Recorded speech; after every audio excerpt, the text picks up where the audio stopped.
அனைவருக்கும் வணக்கம். நாம இன்று இந்த வீடியோல என்ன பார்க்க போறோம் அப்படின்னா, போட்டித் தேர்வுக்கு தயாராகிக்கிட்டு இருக்கிறோம்.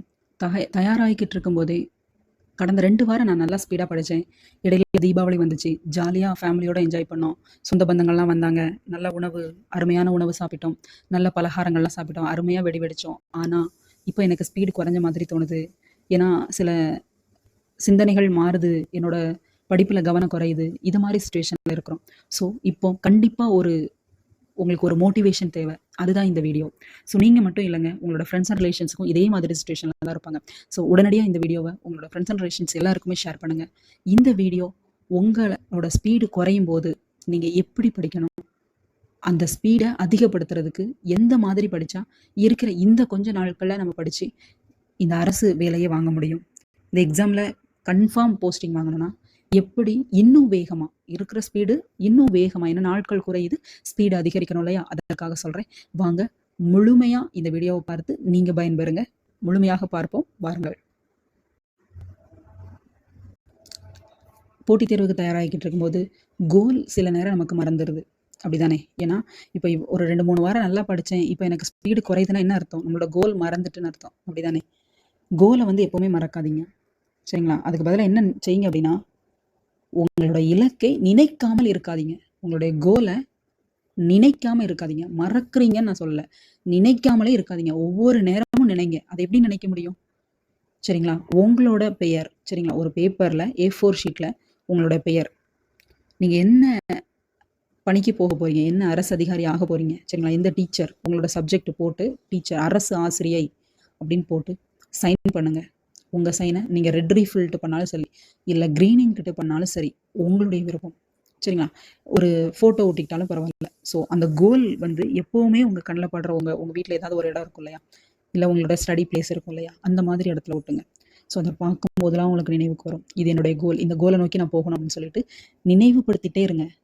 மறக்காதீங்க, மறக்கவே கூடாது. உங்களை தூங்கவே விடக்கூடாது. அந்த அளவுக்கு உங்கள் கோல் இருக்கணும். அவளுக்காக நான் தூங்காமலே இருக்கணுமா நினைக்காதீங்க. ஸோ தூக்கம் தேவை, ஒரு அளவோட தூங்கி, அளவாக தூங்கி, சத்தான உணவுகளை சாப்பிட்டு ஆரோக்கியமாக நீங்கள் இருந்தீங்கன்னா மட்டும்தான் தேர்வுக்கு தயாராக முடியும். ஸோ கோல் வந்து மிக முக்கியமானது. அந்த கோல் செட்டிங் போர்டை வந்து நீங்கள் ரெடி பண்ணுங்கள். நான் சொன்ன மாதிரி A4 ஷீட்டாக இருந்தாலும் பரவாயில்ல, சார்ட் பேப்பராக இருந்தாலும் பரவாயில்ல. ஸோ கண்டிப்பாக கோல் செட்டிங் போர்டு உங்களுக்கு இருக்கணும். அதை வச்சு தான் நீங்கள் ஸ்பீடு குறையாமல் வேகமாக வெறி கொண்டு படிக்கிறதுக்கு இது மட்டும்தான் உதவும். ஏன் இந்த எக்ஸாமுக்கு படிக்கிறோம்? ஃபர்ஸ்ட் அதனை நீங்கள் யோசிங்க. ஏன் நான் வேகமாக படிக்கணும்? ஏன் இந்த எக்ஸாமுக்கு எழுதணும்? எதுக்காக நான் படிக்கணும்? எதுக்காக இந்த தேர்வு எழுதணும்? ஏன் அப்படிங்கிற கேள்விக்கு விட என்ன உங்கள் மனசில் தோணுதுன்னு யோசிங்க. ஒரு 2 நிமிஷம் யோசிங்க. நீங்களே யோசிங்க. ஏன் அப்படின்னு யோசிங்க. ஒய், நான் எதுக்கு இந்த எக்ஸாம் எழுதணும்? நான் எதுக்கு அரசு அதிகாரியாக ஆகணும்? நான் எதுக்கு அரசு ஆசிரியராக ஆகணும் அப்படின்னு யோசிங்க. எஸ், இப்போ ஒரு ஆன்சர் கிடச்சிருக்கு இல்லையா? உங்கள் மனசில் ஒரு விஷயம் தோணுது இல்லையா? உங்களோட பொருளாதார முன்னேற்றம், இல்லை ஒரு இந்த சமுதாயத்தில் ஒரு நல்ல மதிப்பு மரியாதையோடு நாங்கள் வாழணும் அப்படிங்க ஏதோ ஒரு எண்ணம் உங்களுக்கு வருது இல்லையா? அதுதாங்க உங்களோட பர்பஸ். அதுதான், அதை தான் நீங்கள் நினைக்கணும். எப்போல்லாம் உங்களுக்கு படிப்பில் கவனம் குறையுது, இல்லை ஒரு ஒரு ஸ்பீடு குறையுது அப்படிங்கிற பட்சத்தில் நீங்கள் இதை மட்டும்தான் நினைக்கணும். புரியுதுங்களா?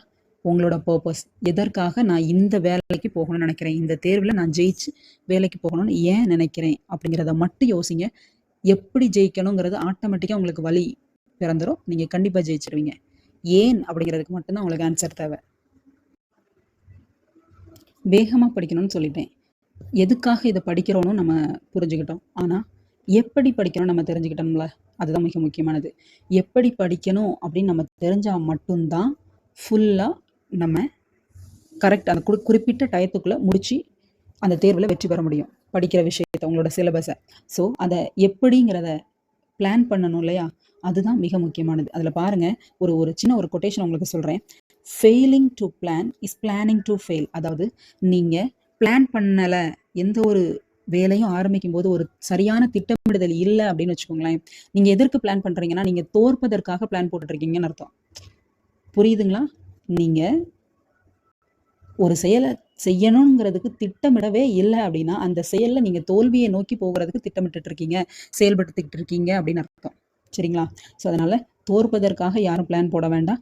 நான் சொல்கிறபடி நீங்கள் கரெக்டாக ஃபாலோ பண்ணுங்கள். இந்த குறிப்பிட்ட நாட்களில் கண்டிப்பாக ஜெயிச்சிடலாம். இந்த தேர்வில் வெற்றி பெற்று போஸ்டிங் கண்டிப்பாக நமக்கு கிடைக்கும். அதிகமான பாடப்பகுதியை வேகமாக படிக்கணுமா?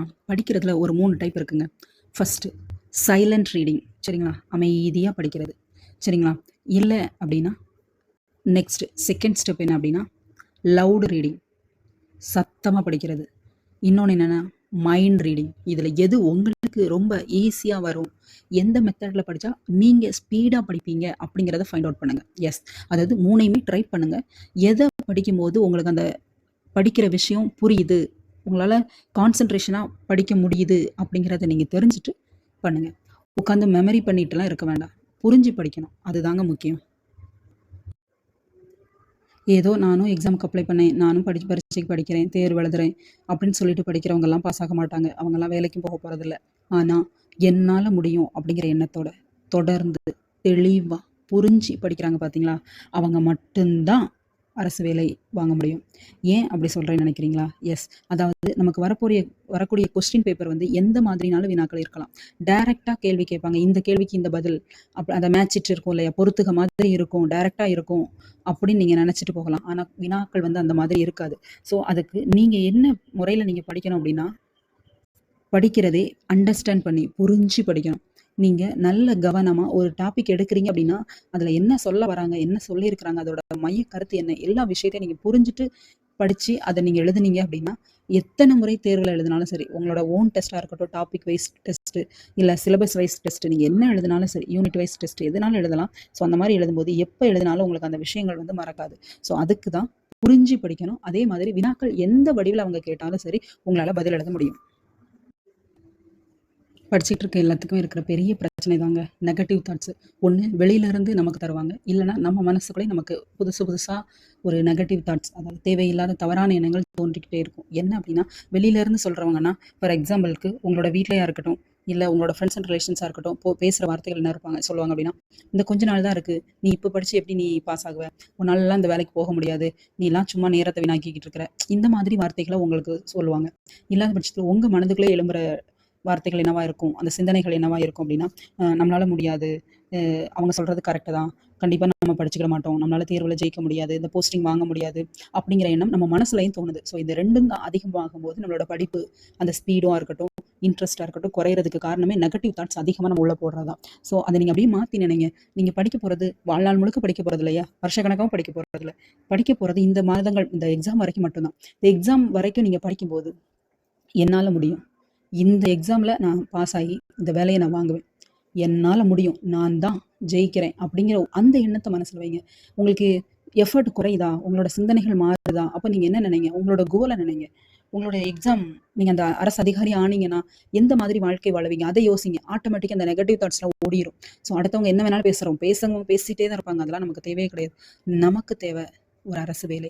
ஸோ அதற்கு நீங்கள் முழு மூச்சாக ட்ரை பண்ணுங்கள். யார் என்ன சொன்னாலும் சரி, உங்கள் மனதே உங்களுக்கு எத்தனையோ நெகட்டிவான வார்த்தைகளை சிந்தனைகளை கொண்டு வந்தாலும் சரி, ஆனால் நீங்கள் நினைக்கிறது என்னால் முடியும், என்னால் இந்த குறிப்பிட்ட நாட்களுக்குள்ள கூட படித்து முடிக்க முடியும், கண்டிப்பாக நான் இந்த அரசு வேலையை வாங்குறேன் அப்படிங்கிற ஒரு முழு மனதோட நீங்கள் தொடர்ந்து முயற்சி செய்யுங்க. கண்டிப்பாக வெற்றி நிச்சயம்.